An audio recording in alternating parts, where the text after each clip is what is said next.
Performance bonuses tonight. How are they?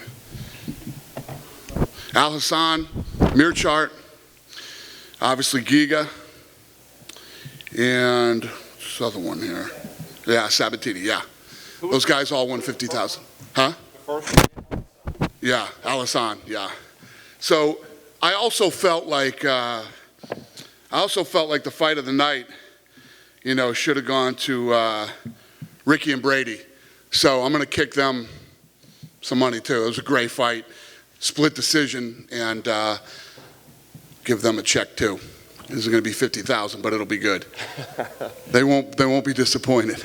Right. Wait, one quick question, medical update. Do you happen to hear Jamal Emmer's status? Yes, incredible. So it doesn't look like there's anything wrong with it. I know, it's fucking believable. You know, I think they did an x-ray on him. He's probably got to get an MRI to be sure, but so far so good. It's looking like nothing happened to his knee, you know. Could just be some ligaments in there and painful, swollen. Hopefully that's the case. I felt bad for that kid. Yeah. Good to hear. Return of the Ultimate Fighter, right? You were saying he would come back for years. People were saying, you know, oh, we don't need it anymore. But what did you think? It's in the books now. What did you think of the return? You know what? It did really well for us. It killed it as far as viewership goes. So they're really happy. We're really happy. And, yeah, I love the show. I said before, and I'll say it again, that show will probably never go away. While I'm here anyway, you know, it works. Yeah. Are there any plans for the next season already? Have you started talking about it? We're doing one a year, so you know, now that this one's over, we'll start figuring out what's next. And we never really figure out the coaches till literally 2 weeks before the show is getting ready to get started. So we'll see what the landscape looks like at the time we start doing it again, and what the weight classes are, and we'll figure out who the coaches are. Did want to ask you about Ricky. He seems to be kind of the sensation off the show. You said it was the fight of the night. What do you think about the kid just as his personality, and then obviously the fight that in their night was amazing? Yeah, he's our Diego Sanchez 2.0. He's tough. I mean, those kids fought their asses off, and you know, I'm looking forward to see what he does here.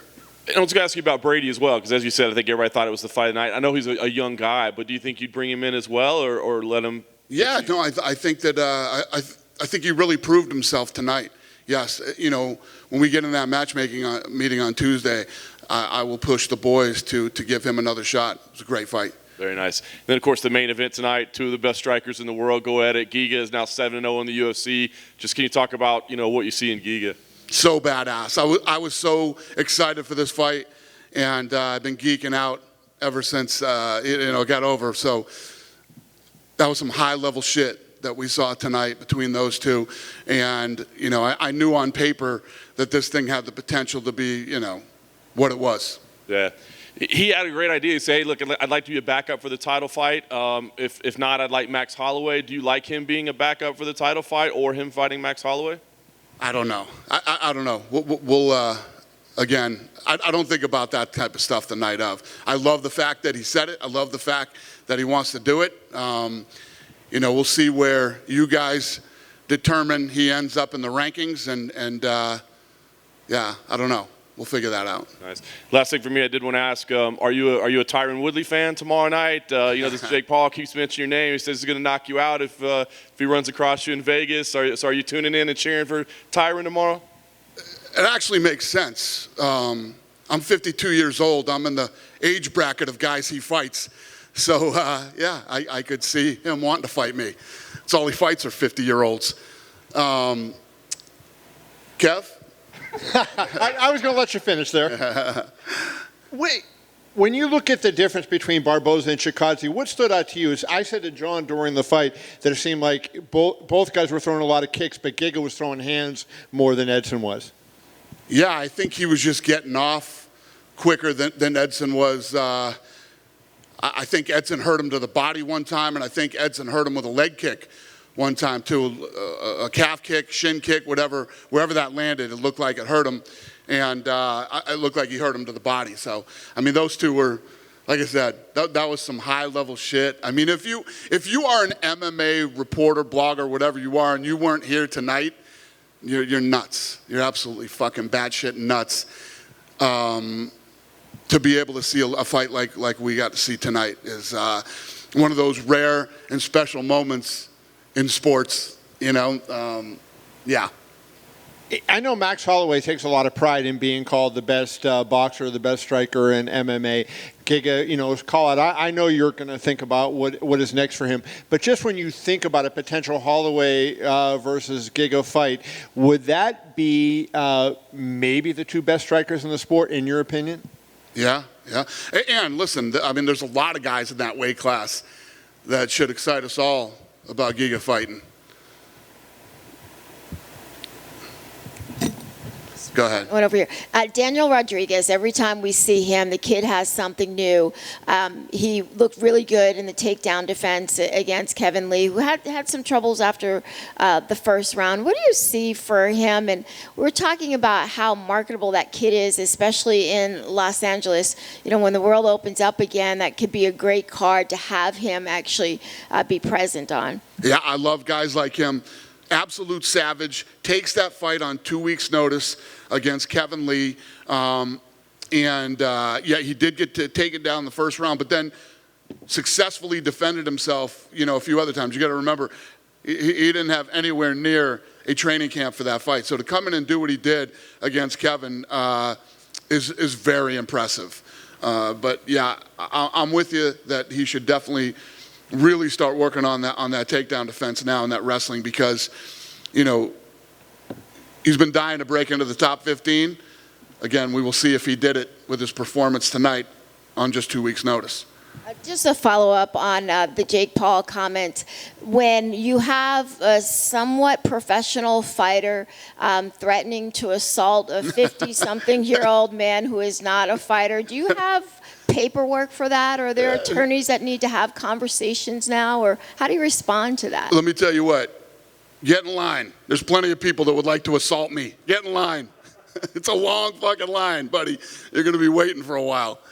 No, it doesn't bother me. This is the business we're in. I say it all the time about the fighters, too. We are not in the nice guy business. It's a very mean business. I say many mean things about people, too.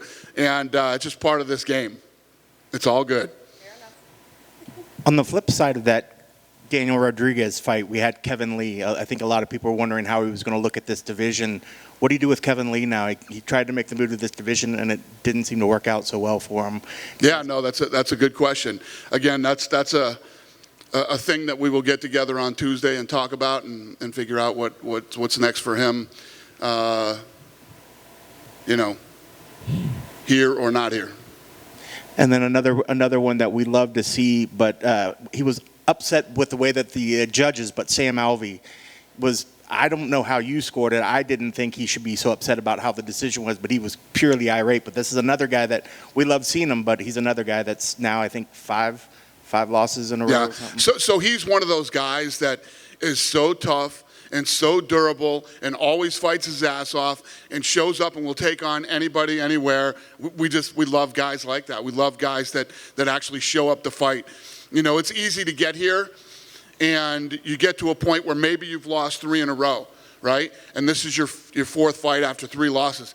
And at some point during the fight, you can tell, all right, this guy's just here to get his paycheck, and you never see that with a guy like Sam Alvey. We love those type of people. We respect those type of people, and that's why he's still here. You saw it tonight, too. And I know, looking forward, I know we're getting ready to hop into one of your favorite things ever, the Contender series. But I guess if you could wrap up, how great was this season? How of the Ultimate Fighter, culminating in a night like this, and now you're running into the Contender series next week? Yeah, I'm always happy when we get a finale like we got tonight. These guys came in and they fought their asses off. I know that there's always negativity that surrounds a lot of the things that we do, and there was some going into, people were like, you got the Contender, why do you need the Ultimate Fighter? The Ultimate Fighter killed it on ESPN Plus, killed it. So there's still plenty of people out there that love it, a lot of people that want to see it, and I still like doing it, and I still think it's important. I think that, listen, you guys know how I feel about the Contender series and how much I love doing I can't wait for Tuesday. And I actually played the promo for the fighters that are fought tonight in the fighter meeting for the Contender series. That's how much I love the Contender series. But the Ultimate Fighter brings a whole nother dimension to bringing up young talent. Living in the house, the pressure cooker that I always talk about. You got to fight several times, make weight several times. If you can make it through the Ultimate Fighter, you can make it through anything. And I think that the show speaks for itself. How many world champions it's produced, how many stars it's produced, how many top 15 fighters it's produced. I hope I answered your question. Also, looking ahead, Darren Till's coming back next week. It's going to be like. Edmund sat next to me for the main event. We were talking about that tonight. Very excited for that fight. Excited for that fight. Guys, there's so many good fights. Did you guys see that we just announced the whole, well, not the whole, but most of the New York City card? Card's insane. Our Abu Dhabi card is insane. And yes, we have the Till Brunson fight coming, which I'm excited about too. And what is it trending like for Fight Week, and what are you guys kind of envisioning for what that's going to look like coming up in less than a month here? Which one? For International Fight Week that you're having with the September 25th card here in Vegas and everything around that. Yeah, that card's gonna sell out. It's gonna be a sellout, and yeah, listen. We'll be interesting to see how International Fight Week does. You know, how many people we get into town that week, and how successful all the events are that happen that week. I don't know. Like I said, you guys know me long enough to know I used to know a lot of these things. I don't know anything anymore, man. I don't know. We'll see how it plays out. And maybe a random question, but the president of the Golden Knights was here tonight, George McPhee. I don't know if you got a chance to talk to him and what he thought about it. I didn't. I knew that he was coming tonight, but I didn't get a chance to talk to him. You'll have to ask him. Yeah. Hopefully you love that main event.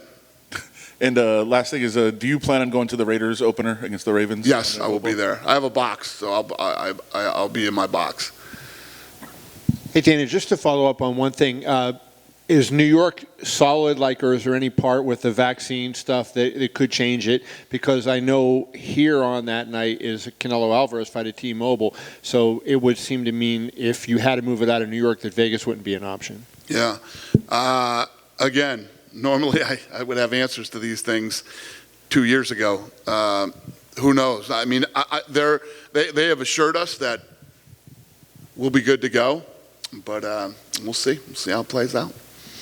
Hopefully we get in there, sell it out, and we have an incredible event in New York City like we used to at MSG. So I hope so. Go ahead, buddy. Well, two quick ones, Dana. Thank you for tonight.